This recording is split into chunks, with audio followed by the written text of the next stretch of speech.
ప్రకాశం బ్యారేజీ వద్ద బోట్ల తొలగింపు పనులు కొనసాగుతున్నాయి. బోట్లను తొలగించేందుకు Vizag sea line offshore diving సంస్థ రంగంలోకి దిగింది. ఎయిర్ బెలూన్లు, అండర్ వాటర్ బ్రోకో కటింగ్లతో బోట్లు తొలగించేందుకు ప్రయత్నాలు మొదలుపెట్టారు. విదేశీ పరికరాలతో బోట్లు తొలగించే పనులు చేపట్టింది సంస్థ. ఆక్సిజన్ సిలిండర్లతో నది లోపలికి వెళ్లి పడవలను 2 ముక్కలుగా కోయనుంది బృందం. ప్రకాశం బ్యారేజీ దగ్గర బోట్ల తొలగింపు ప్రక్రియ అధికారులకు సవాల్గా మారింది. నిన్న 5 గంటల పాటు శ్రమించిన బోట్లు అర అంగుళం కూడా కదలలేదు. దీంతో అనుభవం ఉన్న డైవింగ్ టీంను రంగంలోకి దింపింది ప్రభుత్వం. విశాఖ నుంచి ఈ బృందం విజయవాడ చేరుకుంది. కాసేపట్లో ఆపరేషన్ బోట్ల తొలగింపు ప్రారంభం కానుంది.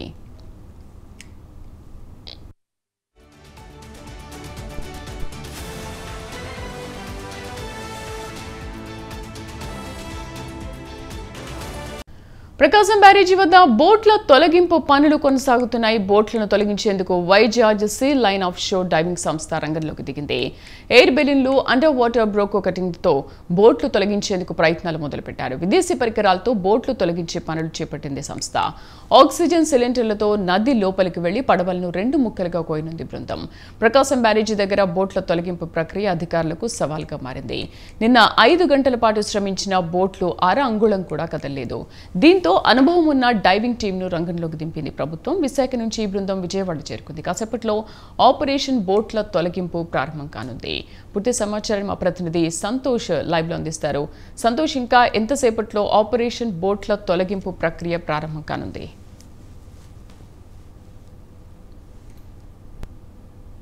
వారం రోజుల కిందట చూసుకున్నట్లయితే కనుక ఏదైతే కృష్ణా నది వరద ప్రవాహం ఉధృతికి అయితే కనుక ఇటు ప్రకాశం బ్యారేజీకి భారీ బోట్లు అనేది కూడా ఇటు వరద ఉధృతికి కొట్టుకురావడం జరిగింది.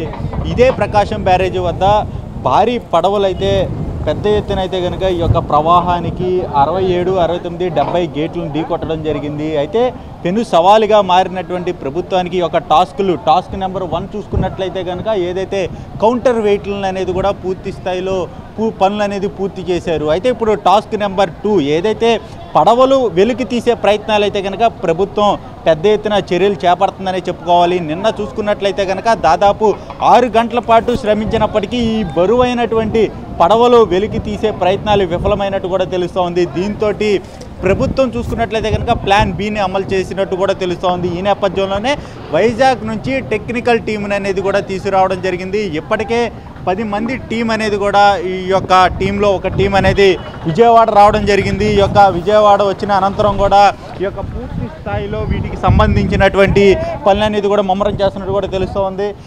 అయితే మొత్తంగా చూసుకున్నట్లయితే కనుక ఎయిర్ బెలూన్ సహాయంతో కూడా ఈ యొక్క బోట్లని వెలికి తీసే ప్రయత్నాలు అయితే చేస్తున్నట్టు కూడా తెలుస్తోంది. ఒక స్పీడ్ బోట్ వెళ్ళి వాటి చుట్టూ కూడా తిరగడం జరుగుతూ ఉంది. ఎందుకంటే ఎక్కడి నుంచి ఏం చేయాలి వీటన్నిటిని పూర్తి స్థాయిలో పనులన్నింటినీ కూడా పూర్తి స్థాయిలో చేస్తున్నట్టు తెలుస్తూ ఉంది. ఒక ఆక్సిజన్ కిట్తో పాటు ఇక అందరూ కూడా గజ ఈతగాళ్ళు కిందకి టెక్నికల్ టీము లోతు ఎంత ఉంది వీటన్నిటినీ కూడా చూస్తూ ఉన్నారు. ఒక పక్క ప్రకాశం బ్యారేజీ వరద ఉధృతి చూసుకున్నట్లయితే కనుక దాదాపు 2 లక్షల ప్రవాహం అనేది కూడా కొనసాగుతూ ఉంది.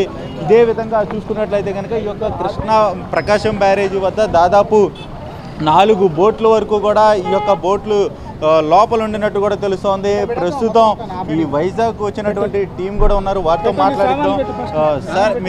సార్ అసలు ఎట్లా జరుగుతున్నాయి వర్క్ పూర్తిగా చూసుకున్నట్లయితే? మా డ్రైవర్స్ కింద ఉన్నారండి, పైకి వచ్చిన తర్వాత ఏంటుంది దాని వివరాలు కలుపుకొని చెప్పగలను నేను. అంటే ప్రస్తుతం ఎంతమంది వచ్చారు వైజాగ్ నుంచి? మేము 13 మంది వచ్చామండి డైవింగ్ టీము. 13 మంది ఇప్పుడు 2 కిందకి వెళ్ళారు. చూసి దాని పొజిషన్ ఏంటని చెప్పిన తర్వాత దాని తర్వాత ఏ యాక్షన్ తీసుకోవాలని ఆలోచిస్తున్నాం. అంటే ఎయిర్ బెలూన్ సహాయం కూడా తీస్తున్నారు. ఈ యొక్క టెక్నాలజీ గతంలో వైజాగ్లో ఎప్పుడైనా ఉపయోగించారా? ఇప్పుడు ప్రస్తుతం ఇటు ఎంత బరువు అయితే ఈ బయటికి తీసే ప్రయత్నాలు అయితే జరుగుతుంది? బరువు అంతా తీయొచ్చండి, దానికే ప్రయత్నాలు జరుగుతున్నాయి. బెలూన్ టెక్నాలజీ కూడా వాడదాం ముందు చెప్తాము.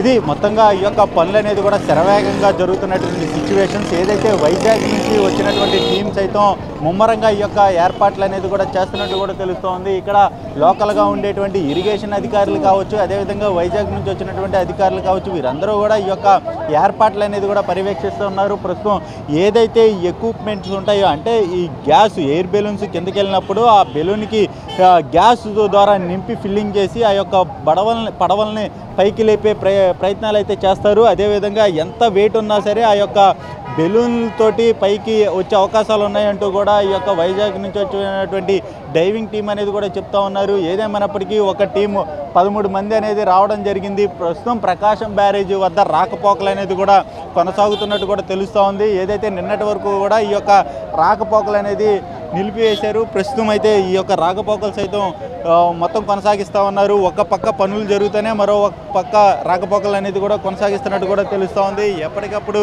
ఈ యొక్క పనులన్నిటి కూడా ఇటు ప్రభుత్వ యంత్రాంగం అయితే పర్యవేక్షిస్తున్న పరిస్థితులు ఏర్పడుతూ ఉన్నాయి. ఎందుకంటే నిన్న 6 గంటల పాటు ఈ యొక్క పనులు కొనసాగినప్పటికీ కూడా పూర్తి స్థాయిలో విఫలం అవడం జరిగింది. అయితే ఈ నేపథ్యంలోనే ఇప్పుడు ప్లాన్ బి అనేది అమలు చేసిన నేపథ్యంలోనే వైజాగ్ నుంచి టీంలు అనేది కూడా దించుతూ ఉన్నారు. ప్రస్తుతం చూసుకున్నట్లయితే కనుక 67 గేటు వద్దే దాదాపు ఈ యొక్క 2 బోట్లు ఉండడం, అదేవిధంగా 69 గేటు వద్ద ఒక బోట్ ఉండడం, ఇలా అంటే దీని కింద ఇంకో మరొక బోట్ ఉంది. అంటే దాదాపు 4 బోట్లు అనేది కూడా ఈ యొక్క గేట్ల వద్ద నిలిచిన పరిస్థితి అయితే కనబడుతూ ఉన్నాయి. ఏదేమైనప్పటికీ ఈ యొక్క బరువైన వీటిని కట్ చేసి స్క్రాప్ అంతా కూడా బయటికి తీసే పనిలో అయితే కనుక ఈ యొక్క టీం అనేది కూడా నిమగ్నమైనట్టు కూడా తెలుస్తూ ఉంది. ఈ నేపథ్యంలోనే పూర్తి స్థాయిలో ఎందుకంటే ఇందులో ఇసుక ఉండడం ఇదంతా పూర్తి స్థాయిలో భారీ ఎత్తైన అంటే 20 టన్నులు పైగా అయితే కనుక ఈ యొక్క బరువు ఉంటుందని కూడా అంచనా వేస్తూ ఉన్నారు. ఏదేమైనప్పటికీ పూర్తి స్థాయిలో ఈ యొక్క పనులు ఏదైతే ఒక టాస్క్ కౌంటర్ వెయిట్లను అనేది పూర్తి చేసిన అనంతరం కూడా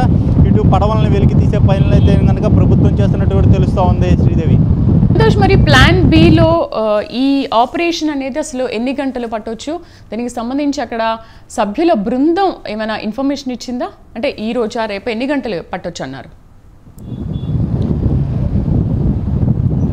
ఇప్పటికే ఒక టీము 13 మంది కూడా ఇటు స్పీడ్ బోట్ ద్వారా వెళ్ళడం, అదేవిధంగా ఆ లోపల ఎంత లోతు ఉంది, ఏ రకమైనటువంటి పరికరాలు అవసరము, వీటన్నిటినీ కూడా పర్యవేక్షించడం జరిగింది. ప్రస్తుతం అయితే కనుక ఇంకొక అదనంగా ఒక టీం కూడా రానున్నట్టు కూడా సమాచారం అందుతూ ఉంది. ఈ నేపథ్యంలోనే ఎందుకంటే ఈ నిన్న 6 గంటలు శ్రమించినప్పటికీ రాని నేపథ్యంలోనే ఈరోజు అత్యంత టెక్నాలజీని వినియోగిస్తున్న నేపథ్యంలోనే వీలైనంత త్వరగా తీస్తామంటూ కూడా ఈ యొక్క డైవింగ్ టీం అనేది చెప్తా ఉన్నారు. ఏదేమైనప్పటికీ ఈ రోజుతోటి పూర్తి స్థాయిలో కంప్లీట్ చేసే పనిలో అయితే కనుక ఈ యొక్క విశాఖపట్నం నుంచి వచ్చినటువంటి టీము ఈరోజు పూర్తి చేస్తామని చెప్తా ఉన్నారు. ఏదేమైనప్పటికీ ఈ యొక్క టీము ఏ విధంగా పనిచేస్తుంది, ఎందుకంటే ఎయిర్ బెలూన్స్ తోటి ఇటు దాంట్లో ఎయిర్ బెలూన్స్లో గ్యాస్ని ఫిల్లింగ్ చేసి దాన్ని పడవలను పైకి లేపి ఎందుకంటే వాటిని అన్నింటినీ కట్ చేసి కింద ఎంతవరకు ఉంది వీటన్నింటినీ కూడా గమనించిన అనంతరం కూడా వీరనేది వర్క్ మొదలు పెట్టడం కూడా జరుగుతుంది. ఇప్పటికే వర్క్ అనేది మొదలుపెట్టినట్టు తెలుస్తోంది. ఎందుకంటే లోపలికి ఇప్పటికే ఒక 10 మంది టీం అనేది వెళ్ళారు.